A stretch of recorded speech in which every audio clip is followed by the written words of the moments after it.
आपने इसको D7 बना दिया, आपने इसको W11 बना दिया, आपने इसको दाता कुछ बना दिया। एक मज़दूर की उतनी इज्जत है जो मलिक रियाज की होनी चाहिए। टोल प्लाजा क्रॉस किया और गाने लग गए, सुबह से लेके शाम तक, शाम से लेके सुबह तक, प्यार करो मुझे प्यार करो, इंडियन गाने। अगर मैंने 10 पॉइंटर्स उठाए, 10 में से 8 बातों के मेरे पास वीडियो एविडेंस है। आसमानिए पे गाड़ी रोक ली जाती है और होता क्या है जी, ड्राइवर नाश्ता लेने गया, कोई शर्म हया नहीं है, भूल चुके हैं सब कुछ। फैमिलीज़ के साथ लोग बैठे हुए। अस्सलाम वालेकुम। पीपल्स बस सर्विस कराची में चंद महीनों से ऑपरेट कर रही है। कराची वालों के लिए बहुत फ़ायदेमंद है। डब्बा बसों से चंद महीनों के लिए सुकून मिला है, आज़ादी मिली है, अच्छी बात है। मैं कोई नौजवान तो हूँ नहीं जो मैं बोलूँ नहीं जी बहुत ज़बरदस्त काम किया, और मैं एहसानमंद हूँ उस गवर्नमेंट का जो 14-15 साल 12 साल से इस सूबे पर हुक्मरान है। मैं समझता हूँ ये सर्विस लेट हुई है और अभी भी जिस तादाद में चल रही है वो काफ़ी नहीं है, और जो चल रही है उसके बारे में आवाम का फ़ीडबैक क्या है ये बहुत ज़रूरी है। मैं ख़ास तौर पे उस रूट की बात करूँगा क्योंकि मैं डेली कम्यूट करता हूँ यहाँ से बहरिया टाउन से। जो वाइट बस चलती है, जो वाकई में ईवी बस है, जो रेड बसेस पे ईवी लिखा हुआ है, ये तो ऐसे ही है कि आप मेरे माथे पे लिख देंगे शत्रुघ्न सिन्हा, तो मैं शत्रुघ्न सिन्हा तो नहीं बन जाऊँगा। वाइट बसेस जो बहरिया टाउन से चल रही है उसमें जाने के लिए आपको, जब से बीच में गैप आया है मेरे ख़्याल से 1 महीने का, और उसमें कहा ही जा रहा था कि चार्जर इनका ख़राब हो गया। ग़ालिबन इनके बाद 13-14 बसेस हैं और एक चार्जर है जो एक बस एक साथ 2 बसेस लगती हैं चार्ज पे, और 3.5-4 घंटे में एक बस चार्ज होती है, जिसके बाद वो 2 फेरे लगा सकती है। अब उसमें उसके बावजूद कल ही की बात है कि मैं कोई 1.25 घंटा ये अली ब्रिज के नीचे खड़ा रहा हूँ, इंतज़ार करता रहा हूँ, और 1.25 घंटे बाद बस आई है। और उसके बाद मैंने सिर्फ बहुत पोलाइटली पूछा गया, यार भाई इतना तो जुल्म है, आप लोगों का क्लेम तो 10-15 मिनट मैक्सिमम 20 मिनट का है, तो हाँ वो लेट हो गई, चले सही है, बहुत उन्होंने इतना भी जवाब दिया, बहुत अच्छी बात है। अच्छा, मेरा वीडियो बनाने का मकसद इनके ख़ास तौर पर इनके स्टाफ के ख़िलाफ़ या इनके ख़िलाफ़ कोई महाज बनाना नहीं है। एक अवामी फ़ीडबैक ज़रूर होना चाहिए। हमारी वजह से ही ये सर्विस चली है और हमारी वजह से ही हम लोग मुतमईन होंगे तो ये चलती भी रहेगी, या एटलीस्ट अगर हमें मजबूरी से ना बैठना पड़ेगा तो हम यकीनी तौर पे मुतरफ़ रहेंगे कि नहीं जी बहुत ज़बरदस्त सर्विस है। किराया समझ लें ना होने के बराबर है। यहीं से आप अगर किसी इन ड्राइव या ऊबर वगैरह से जाते हैं तो वो तो सोच भी नहीं सकते कितना आपको महंगा पड़ जाएगा। लेकिन इतना लेट होना, उसके बाद हम यहाँ से निकले हैं तो मगरिब का वक्त हो गया था, और हॉस्पिटल के पास से, हॉस्पिटल से पहले कोई बड़ी रियल स्टेट है, मैं से नाम लेना मुनासिब नहीं होगा, उसके बाहर लोग नमाज़ पढ़ रहे थे।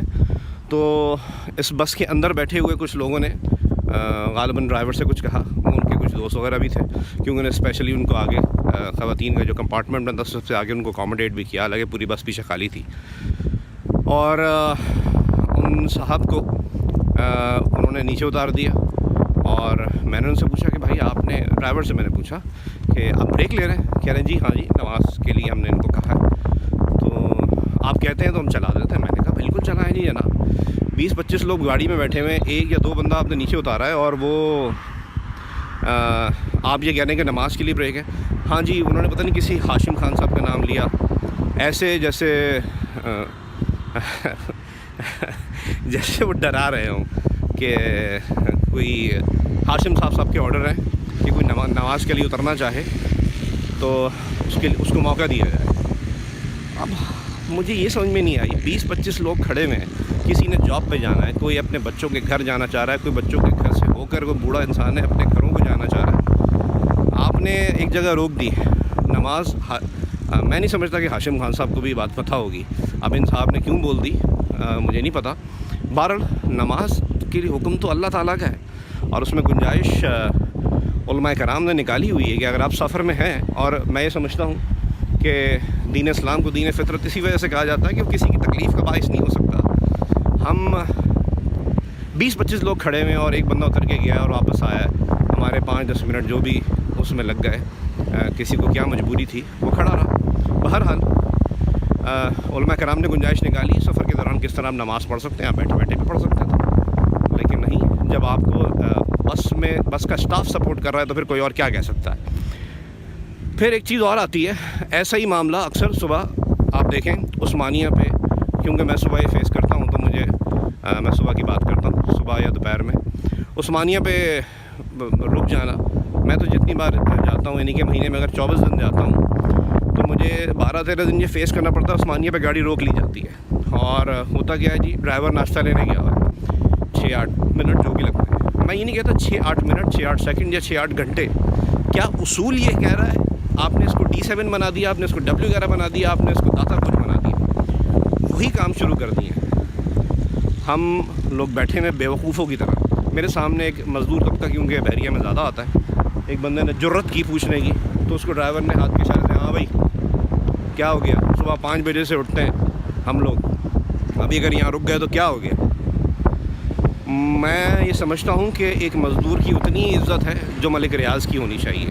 मलिक रियाज़ में इस बहरिया टाउन में जो सबसे पहला घर हैंडओवर किया था, वो अपने किसी मज़दूर स्टाफ से उसकी चाबी दिलवाई थी। मुझे आज भी वो ऐड या कमर्शियल याद है। जब बहरिया नहीं कर रहा, हुकूमत बज़ाहिर कहती है, शर्जील मेमन साहब हों या बिलावल भुट्टो ज़रदारी साहब हों, शहरी रहमान जो चेहरे हैं, ये लोग इन चीज़ों को सपोर्ट नहीं करते, तो ये स्टाफ कैसे कर रहा है और क्यों कर रहा है। एक और चीज़, जैसे ही आप वाइट बसेस में बैठेंगे, आपको 2-3 इंस्ट्रक्शंस के लिए पेपर्स नज़र आएंगे, उस पर कुछ लिखा हुआ है, प्रिंट आउट निकाल के लगाए में कि ड्राइवर से बहस ना करें, ड्राइवर को तेज़ गाड़ी चलाने पे मजबूर ना करें।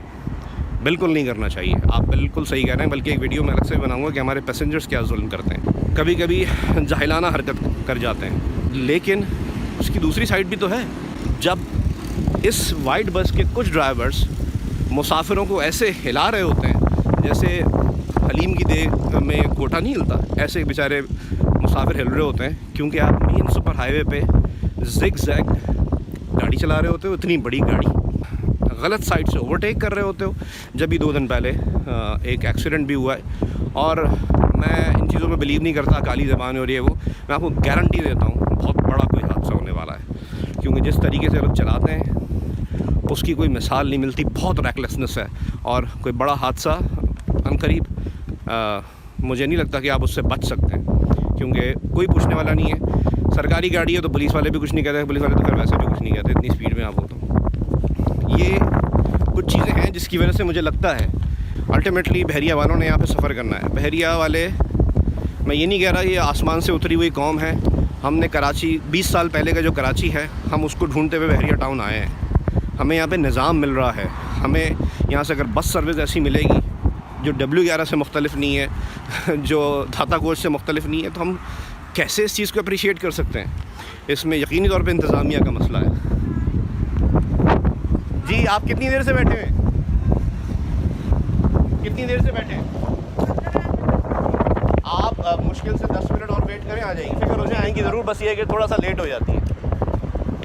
खैर, आपने सुना ये बेचारी, ये खातून है और उनका बच्चा है साथ, ये काफ़ी देर से खड़े हुए हैं बाहर। एक और बात, कोई निज़ाम नहीं है।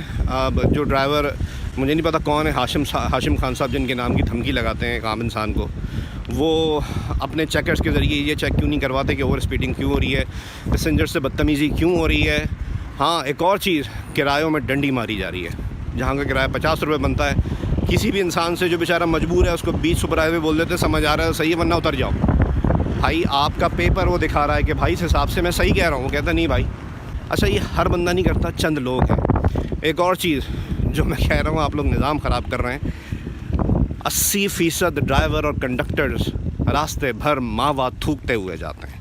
आपसे कोई किराया मांगने आता है, बोलता भाई क्या उस लाइन के नहीं है, क्या कह रहे हो।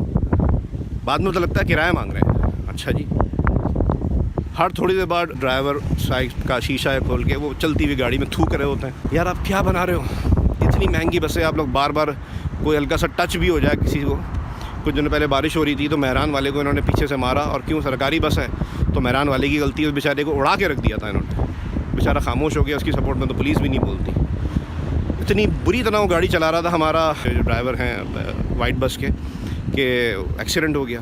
ये सब चीज़ें बहुत ख़तरनाक हैं। इस तरीके से मावा गुटखा खाते हुए, अब निज़ाम जिन्होंने चलाना है वो ख़ुद खा रहे हैं, तो कुछ पैसेंजर्स ऐसे हैं जिनको मैं पैसेंजर होने के बावजूद मैंने बोला कि भाई क्या कर रहे हो यार। एक बंदा पीक थूक थूक के पानी थैली में वही मैं सीट के पास रख रहा था। जाते हुए मैंने बोला भाई लेके तो जाओ, तो हंस रहा है मुझे देख के।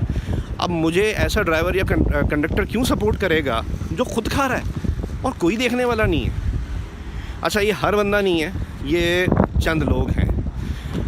एक बात और मैं क्लियर कर दूं, मैं जितनी बातें कर रहा हूं, अगर मैंने 10 पॉइंटर्स उठाए, 10 में से 8 बातों के मेरे पास वीडियो एविडेंस है।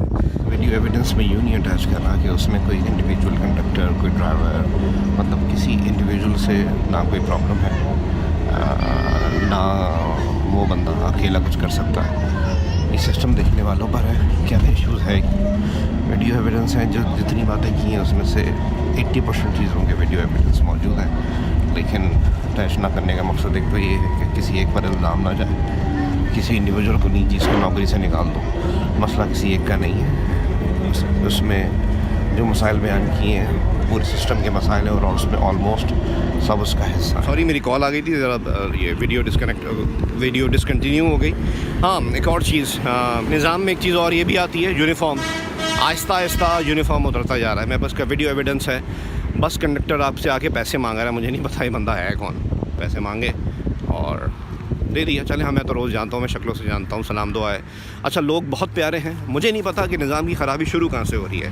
आया चेक एंड बैलेंस का निज़ाम नहीं है तो ये लोग भी बोल रहे हैं हम क्या कर सकते हैं, क्योंकि इनके भी अपने हुकूक मारे जा रहे होंगे यकीनी तौर पर। इन्होंने बिल्कुल ढीला छोड़ दिए मामला। यूनिफॉर्म नहीं है, गुटके मावे चल रहे हैं। एक और चीज़ जिसका वीडियो एविडेंस मेरे पास है और मुझे बड़ा दुख होता है, उसी दिन जिस दिन की बात कर रहा हूँ कि जिस ड्राइवर ने, कंडक्टर ने नमाज के नाम पे कि जी 2 लोग उतरे और उसने नहीं चलाया, मुझे बड़ा अफसोस था और मुझे यकीन था ये होगा, क्योंकि डेली होता है। टोल प्लाज़ा क्रॉस किया है उसने। अच्छा, ये नमाज वाला ब्रेक लिया उसने बैरिया टाउन के हॉस्पिटल के पास, जो उतारा है लोगों को। टोल प्लाज़ा क्रॉस किया और गाने लग गए, सुबह से लेके शाम तक, शाम से लेके सुबह तक, प्यार करो मुझे प्यार करो, इंडियन गाने। आप यकीन करें, ये प्यार करे ना करे कि वही उसका ज़ाती मामला है। वहाँ पे आगे ख़वातीन बैठी हुई हैं जो बेचारी एक दूसरे का ऐसे गानों पे चेहरे देख रही होती हैं कि यार कहाँ हमें घुसेड़ दिया इन लोगों ने, ये कौन सी बस है। हमें कोई शर्म हया नहीं है, भूल चुके हैं सब कुछ। फैमिलीज़ के साथ लोग बैठे हुए, और ये जो इतने शदीद आवाज़ में गाने चल रहे होते हैं तो फिर होता क्या है इस बस में।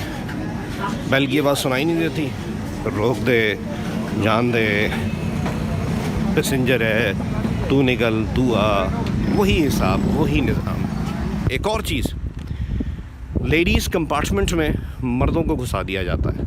यहाँ से बस जब चलती है, लड़कियाँ कम होती हैं, ख़वातीन कम होती हैं, ये लोग लेडीज़ कंपार्टमेंट में मर्दों को बिठा देते हैं और जब आगे आगे ख़वातीन बढ़ती हैं। बीच में रेड बस छोटी वाली चल रही थी क्योंकि वाइट बस ख़राब थी। मैंने ख़वातीन को आगे खड़े हुए देखा है ड्राइवर वाली साइड पे कि उनकी सीट्स पे मर्द हजरात बैठे हुए हैं। वाइट बस आएगी, हालात बेहतर होंगे, कुछ बेहतर नहीं हुआ।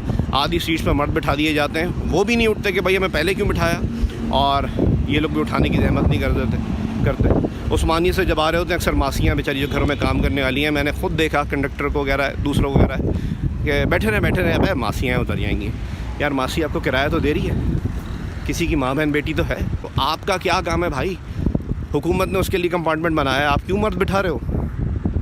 किसी की इतनी तजलील, इसका नोटिस होना चाहिए। लोग जाते हैं अपनी फैमिलीज़ के साथ, ख़वातीन बैठी हुई हैं, मर्द साथ खड़े हुए। हमारे यहाँ, मैं कहना नहीं चाहता, मुक़द्दस मकामात पे ख़वातीन सेफ़ नहीं होती। इसकी अनगिनत स्टोरीज़ छप चुकी हैं बड़े बड़े न्यूज़ वाइड्स में कि क्या होता रहा है। क्या यहाँ कुछ नहीं हो सकता जब आप ऐसे बिल्कुल मिक्स करके बिठा दोगे। वो बात छोड़ दोगे, बेचारी वो खड़ी हुई हैं और मर्द बैठे हुए हैं। अगर उनके साथ भी एक सीट पे, 2 सीटों पे 100 बैठे हुए, उसकी अगली वाली पे 2 बैठे हुए, उधर वही मर्द खड़े हुए, क्या नहीं होगा।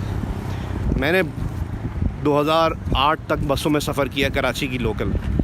क्या होता था क्या नहीं होता था, कंधे बचाने पड़ते थे अपने, जो बराबर में बंदा खड़ा होता था, पता नहीं किस किस तरह के लोग चढ़ जाते थे। और मैं मर्द, हम लड़के, मतलब हम लोगों के साथ ही होता था। तो फिर आप क्या कर रहे हैं यार, आप लोग इस निज़ाम को नहीं समझते क्या। इतनी अच्छी सर्विस का कहते हैं बार बार, हर बंदे को बेचारे को जलील करने के लिए। क्या तुम 50 रुपये किराया दे रहे हो, 100 रुपये किराया दे रहे हो, 7 करोड़ की बस में जा रहे हो। ऐसा लग रहा है भाई इसी कंडक्टर और इसी ड्राइवर जो हमारे भाई हैं, बहुत मोतबर है, इन्हीं की गाड़ी। एक और चीज़, माजूर अफराद के लिए सीट मुतय्यन है। इस चीज़ का भी वीडियो एविडेंस है मेरे पास। वहाँ पे लोगों के सामान रखा दिए जाते हैं। अगर कोई मर्द, कोई बेचारा माजूर आएगा, बेचारा मर्द और औरत, वो कहाँ बैठेगा भाई? उस जगह को क्यों नहीं छोड़ देते? वहाँ पे निशानात लगाए गए हैं, ख़वातीन कंपार्टमेंट, माजूर के लिए, कोई व्हील चेयर पर। एक और मज़े की बात है, व्हील चेयर के लिए साइन बना दिए गए हैं। बस में व्हील चेयर वाला चढ़ेगा कैसे? एक्सेस है। ऐसी अनगिनत बातें हैं। अभी ये वीडियो रिकॉर्ड करते हुए मुझे कोई 20-25 मिनट हो गए हैं, गाड़ी नहीं आई। मेरे सामने आप ये देख रहे हैं फैमिली बैठी हुई है। ये अभी तक इंतज़ार में, इनको कोई कुल मिला के 40 मिनट इनको हो चुके हैं, गाड़ी नहीं आई है। हम पर एहसान नहीं किया गया, बिल्कुल भी एहसान नहीं किया गया। पिछले 10-15-20 साल हक तलफ़ी हुई है, उसको अकोमोडेट कीजिए। ये AC बसेस चला के आवाम की तज़लील मत कीजिए। हमें पता है स्टेक होल्डर नहीं है, किसी मिनिस्टर का कुत्ता भी इसमें सफ़र नहीं करता जो उनको पता हो कि यहाँ पे फैमिलीज़ के साथ, यहाँ पे लोगों को कैसे तज़लील की जा रही है, कैसे निज़ाम को ख़राब किया जा रहा है। जब आप स्टेक होल्डर ही नहीं है तो हमारा आप दुख क्या समझेंगे? खाली प्रेस कॉन्फ्रेंस कर लेने से कुछ नहीं होता कि हम ये एहसान करने जा रहे हैं। मैं किसी की नीयत पे शक नहीं कर रहा, मैं किसी एम्प्लॉय के ख़िलाफ़ बात नहीं कर रहा, लेकिन अगर कोई है ऐसी ताकत जो इसको चला रही है, तो प्लीज़ इसको देखें। ये बहुत बुरी चीज़ है। और अनकरीब या कोई हादसा या कोई लड़ाई झगड़ा या ऐसी कोई चीज़ होगी जिसकी वजह से ये बेहतरी की तरफ जाता हुआ निज़ाम फिर रिवर्स गियर लगा लेगा। Thank you.